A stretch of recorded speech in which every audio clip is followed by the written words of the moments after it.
for a podcast host, the things that worked is be the life of the party, be able to have conversations with people. It's like, yes, that sounds like a lot of fun. And we find the right person for it. And it's fantastic. Right. Versus if we did the same thing, we tried to attract somebody that's like, here's all the bullet points of the things that you get to do in this particular role and things like that. The people who actually would be good at the role probably would be like, I'm not doing anything with that. Right.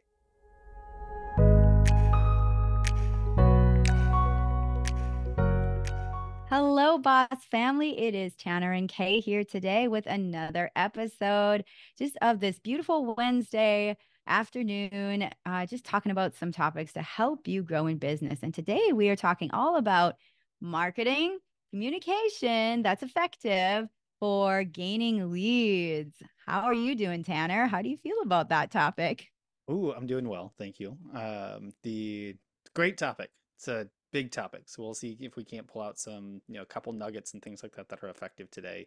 But definitely a great topic, an important one if you want to actually, communicate with people and get them to take next steps and things like that, which is really all what marketing is, communicating and educating.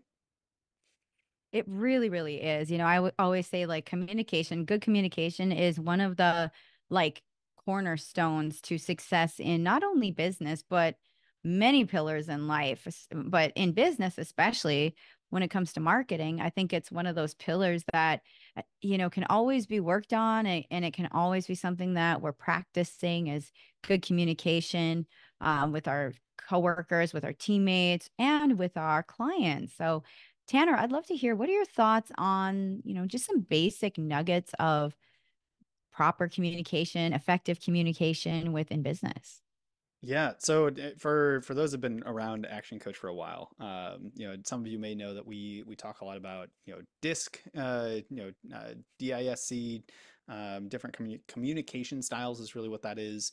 But there's something that we always talk about when it comes to communication. That is, communication is the response you get, which essentially means if I communicate to you, Kay, and we have a conversation, but you don't get what I just said, it's not on you, that's on me. I got that response, which means my communication was off.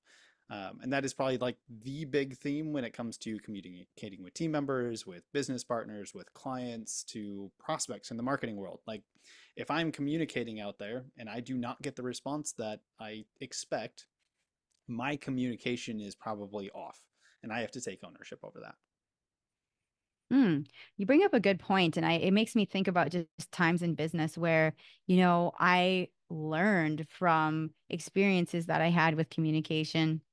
And I do look back and it's like I find those ways I can grow and communicate better in those experiences and learn.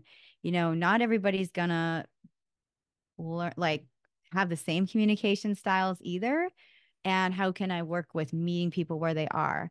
So Mhm. what are some key, like you mentioned disc. Are there ways to tap into disc to learn other communication styles? Oh, yes. So one, disc is a really, really big topic. We can kind of hit some high points today, but maybe that's a discussion for, another day, that sort of thing. But generally speaking, like, so just to break it down, disc, DISC, you've got the D, which is more of a dominant personality or communication style. I is more influential. S is kind of steady, and C is the conscientious. That's kind of what they stand for. So we'd like break this down like super simply. The D's are going to be very results oriented and very fast paced. In other words, bullet points, get to the point of things, like just tell them the basics of it. They don't want the details. They just want to, how's this going to get me results? How do we move forward? The I's, on the other hand, the influentials tend to be the more outgoing folks. They're still very people focused, where they are much more people focused. They're still pretty fast paced, things like that. But they want to be everyone's friend. Like, that's probably the easiest way to think about that. They're the folks that you go into and see at a party, and they're the first ones to go, hey, how's it going? And go over and have that conversation, things like that. The S's are going to be, steady. They're still very people oriented. They're a little bit slower paced. They don't traditionally like change. They're still wanting to know how things are going, things like that. Talk to different people. They care about others. Like, that's probably the word to use for the S's, is others.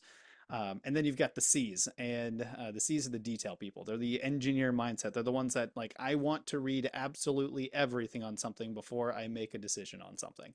Hmm. I really want to know this stuff. So they're the detail oriented people. And when we think about DISC or we think about different people's communication styles, most people are not just one of the four. They're usually kind of, they've got a dominant one and then maybe one that's a little bit less dominant. As an example, I tend to be either a DC or a CD most of the time, depending on kind of what mode I'm in. Very analytical and numbers driven, but I don't always necessarily need to be everyone's friend. Whereas Andy on our team is a great example of someone who's a very high ID, I think is what his is, and he's the first person that's going to shake everyone's hand at a party or go off on, walk down the street and be like, hey, I want to meet you, all that kind of stuff, make all the friends. So you can kind of see these types of different traits out there. But, that's just a quick overview of it. And when it comes to how do we leverage that in communication, we can start to pick up on a few cues on do they seem more people oriented? Do they seem more task oriented? Do they seem more fast paced or slow paced? And kind of start to figure out where they might be fitting. Because like the golden rule is treat other people the way that you want to be treated. The platinum rule then is treat other people the way they want to be treated, which in Hmm. communication is communicate in the way that they want to be communicated with.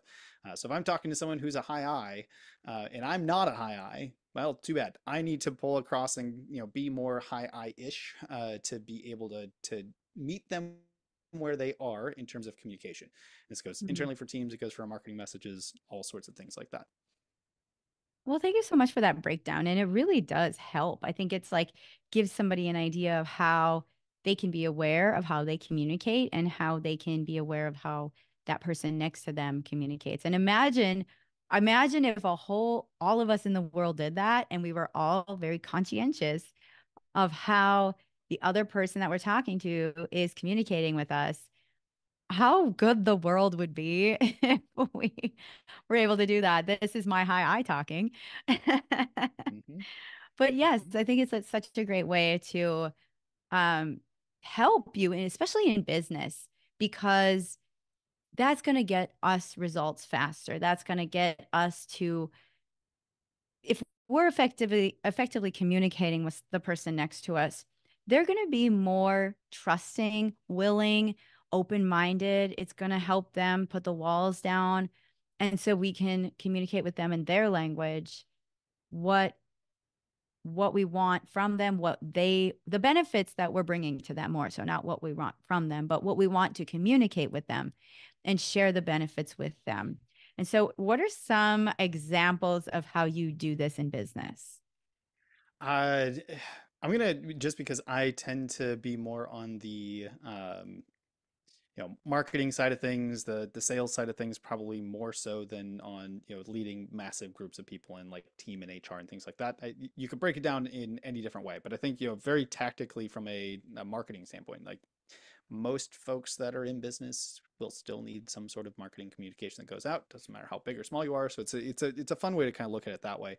But when we look at even from how our ideal clients or ideal prospects make decisions, we can kind of start to classify them. So I always love kind of going through the exercise of like, who are my A grade customers? Who are my A grade clients? So if you actually like took every single person you've done business with and ranked them A, B, C, and D, and A's are like the best, the people that pay on time, that maybe spend the most, that are the highest referrers and shout all the amazing things about you, whatever your classifications that is, right? And you kind of list out, all right, here's the I don't know top 5, 6, 7, 10 people that I've done business with that are the top best people that I've really enjoyed working with. And then looking at what's their communication preference. Well, they tend to be people who make fast decisions. They tend to be people that really like to hang out with other people. They don't tend to be people that are really detail oriented. Like really getting that clarity is then when you backtrack that to what does that mean for my marketing and sales process? If that's who I want to actually attract and bring into, how do they make those purchasing decisions? Well, I don't know. Maybe we take. I'll take a software example because it's something that's kind of top of mind for me. But if we like take it back and say, all right, how does someone who's a very high um, we'll say a high C. I'll use myself as an example. Somebody who wants detail, right? How do I make decisions? Well, I see, the piece of software comes into my sphere of influence. I see it, maybe it's an ad, whatever it is, caught my attention. I'm like, oh, I know more about it. Well, what do I do next? Well, I'm going to go in and I'm going to look at their website. I'm going to review different pages on it. I'm going to check out reviews. I'm going to look for maybe some case studies. I'm going to watch some videos on it. Like I've got all of these different things I'm going to go through because I want to see the details on it. So then the question is, from a marketing standpoint, how does that company market to me effectively? So instead of just saying, here's a headline and a bullet point that says, here's the result you're going to get, like, because I'm trying to attract a high C, maybe here's the headline, here's the results that we're going to get. By the way, here's where the details are. You can see how some examples of what else to look at. That's how our marketing communication can start to change to attract that type of prospect into our funnel. And then we use those same types of tools and understanding of how they communicate best and how they make decisions to help Mhm. them uncover more of the needs that they have as they go through kind of that sales process. That's a really great way to talk about it, and that, I like that you brought that marketing sense into it and kind of like from my perspective as like a high I come in as I warm the room, I get people comfortable, I'm very hospitable if there's an event we're hosting, and I go and I have a conversation with people and I make them feel really, really good. And that's something that I feel like there's the beautiful thing about these all forms of communication is there's a place in the space for everyone and how they can all kind of work together to create the holistic marketing approach or that holistic business approach. And so, what are some ways that folks can maybe tap into the communication styles of the employees around them or their team to create that holistic approach? Um, so I mean, there's a couple different ways. Typically, my recommendation, and no, this isn't just a straight sales plug, but if you're going to be looking at like how do I communicate best with them? Yes, there's kind of some simple cues that you can go and get a pretty good sense, but actually having like your entire team do disc assessments and getting kind of here's the cross section of what my business looks like. I think we did this with a client, a number of years back, and they get a really big team, did it with the entire team, and we saw, there was a huge skew towards like one quadrant, and it was like there's a whole bunch of on the team, a lot of people that don't like change, things like that, and then there's a handful of people that are, on the other side, that are high dominant personalities, like fast pace, let's go, let's make changes, things like that. Well, as you can kind of start to see, that might cause a little bit of frustration, and maybe that's why we're not moving as fast, we're not changing things as fast, because the team, they tend to attract and brought in, that particular type of personality or communication style into their business. Now, that's not a bad thing, like that, I'm not saying that at all, but being able to understand that with that type of a data point allows for different conversations. Now, if we're going to make change as a leader in the business, that's a high D or something like that, they can go and say, all right, I know that the vast majority of my team members are reluctant to change. We have to communicate this in a way where maybe they'll get a 6 month ramp up for us to make these changes, or whatever it is that's going to be the most effective for them. So that's one way. I think actual assessments and such is always a beneficial thing. The more you can track, the more you can measure, the better decisions you can make in business, the better ways you can communicate. It's just as a general rule. But it's also really fun to see when you're attracting and recruiting team members. And this is like totally marketing, but it's also like HR and hiring and all that stuff. Um, I love going through the process, like, all right, you're hiring for a particular position. What's the job ad look like? And then, you get the job ad Mhm. out there and it's like, here's all the bullet points of what your responsibilities are and all of this kind of stuff. It's like, that's great. That's a job description. I said the job ad. There's an ad to attract people into it. So when you take that same, I need to track for this type of a position. If I know that I have a podcast host that needs to be very, personable, make friends, can easily have conversations, like all of that type of stuff, versus like I need an engineer. They don't need to be friends with everybody. They just like they need to know their stuff. They need to double, triple, quadruple check things, make sure that things are connected, right? You can kind of look at what's required for that role, and then how do you write the job ad to attract that person. So we've tested this with a number of different job ads, and we've yeah, I think the last job ad that we put out there, we did three or four different iterations of it, just see which one pulled the types of candidates that we wanted to have conversations with. And for a podcast host, the things that worked is be the life of the party, be able to have conversations with people. It's like, yes, that sounds like a lot of fun, and we find the right person for it, and it's fantastic, right? Versus if we did the same thing, we tried to attract somebody that's like, here's all the bullet points of the things that you get to do in this particular role and things like that. The people who actually would be good at the role probably would be like, I'm not doing anything with that, right? And they just move on. They go to the next thing.